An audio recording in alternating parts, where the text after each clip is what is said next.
Hey everyone, welcome back to the channel. Today I'm going to teach you something easy. Let's jump right in to find a linear equation. A linear equation looks like y equals mx plus c, where m is the slope and c is the constant. Let's find a linear equation from 2 points. First, find the slope using m equals change in y over change in x. For points 2, 5, and 4, 9, m equals 2. Now use the formula y minus y1 equals m times x minus x1. Expanding gives us y equals 2x plus 1. Now let's find a linear equation from a word problem. A taxi charges 15 rupees per kilometer plus 10 rupees fixed fee. Next, let's find a linear equation from a table.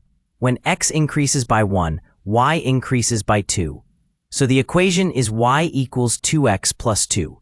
And that's how you find a linear equation. If this helped, like, share, and subscribe for more. Thanks for watching, and see you in the next video.